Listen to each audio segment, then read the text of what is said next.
NEET எக்ஸாம்க்கு 180 questions, அதுக்கு 180 minutes நினைச்சிட்டு இருக்கீங்க, அது தப்பு. 3 ஹவர்ஸ் கம்மியா தான் நமக்கு டியூரேஷன் தராங்க. அந்த 3 ஹவர்ஸ்க்குள்ள நம்ம எப்படி ஆன்சர் பண்றது? பிசிக்ஸ் ரொம்ப டஃபா இருக்கு, நிறைய ஃபார்முலாஸ் இருக்கு, அதை எப்படி ஒரு நிமிஷத்துக்குள்ள நம்மளால ஆன்சர் பண்ண முடியும்? இதுக்கு நிறைய ட்ரிக்ஸ் நம்மளோட வீடியோஸ் நீங்க பார்த்திருப்பீங்க. அந்த மாதிரி 1000+ ஷார்ட் ட்ரிக்ஸ் நம்மகிட்ட அவைலபிள்.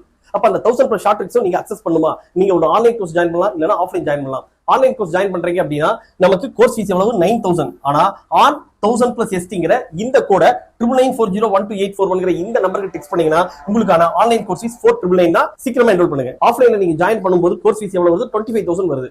இப்ப ஆஃப் 1000+STங்கிற இந்த கோட 9994012841 இந்த நம்பருக்கு ஃபார்வர்ட் பண்ணீங்கன்னா உங்களுக்கு இந்த 25000 கோர்ஸ் ஃபீஸ் பதிலா 14999 இந்த கோர்ஸை நீங்க அக்சஸ் பண்ணலாம். Trick number 40. இதுல நம்ம என்ன பார்க்க போறோம்னா ரேடியஸ் ஆஃப் ஹைட்ரஜன் ஆட்டம். இதுல வந்து பாருங்க, ஹைட்ரஜன் ஆட்டம் அப்படின்னு பார்த்தோம்னா நமக்கு நியூக்ளியஸ் வந்து இந்த சென்டர்ல இருக்கும். இதை சுத்தி வெவ்வேறு ஆர்பிட்ல எலக்ட்ரான்ஸ் இருக்கலாம், ஆனா இருக்கிறது ஒரே ஒரு எலக்ட்ரான் தான் ரிவால்வ் ஆகும். அந்த எலக்ட்ரான் எந்த ஆர்பிட்ல ரிவால்வ் ஆகுதோ அதை பொறுத்து அந்த ஹைட்ரஜன் ஆட்டத்தோட சைஸ்ங்கிறது வேரி ஆகும். இப்ப n = 1 அப்படின்னா நமக்கு என்ன சொல்லலாம்? இதான் n = 1, இது n = 2, இது n = 3. ஒவ்வொரு ஆர்பிட்ல இருக்கும்போது ஹைட்ரஜனுக்கான சைஸ் வேரி ஆகும், அதுக்கான ரேடியஸும் மாறும். சரியா? இப்ப ஃபர்ஸ்ட் n = 1ல இந்த ரேடியஸ் வந்து என்ன சொல்லலாம்? a0 அப்படின்னு சொல்லலாம், இல்லனா r1ன்னு சொல்லலாம், இல்லாட்டி a0ன்னு சொல்லலாம். இதுதான் போர் ரேடியஸ்னு சொல்றோம்.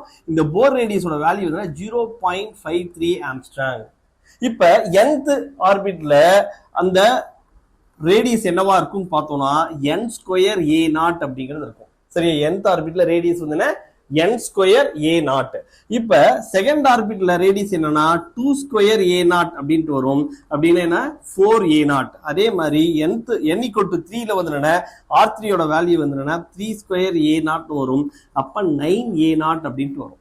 ஓகே, இதை பேஸ் பண்ணி எப்படி கொஸ்டின் கேட்பாங்க அப்படின்னா n = 2 அப்படின்னா இந்த radius how many times the Bohr's radius அப்படிங்கறத கேட்பாங்க. அப்ப 4 times the Bohr radius அப்படின்னு சொல்லலாம். சரியா? இதை பேஸ் பண்ண क्वेश्चंस உங்களுக்கு பிராக்டிஸ் வேணும் அப்படின்னா என்ன பண்றீங்க?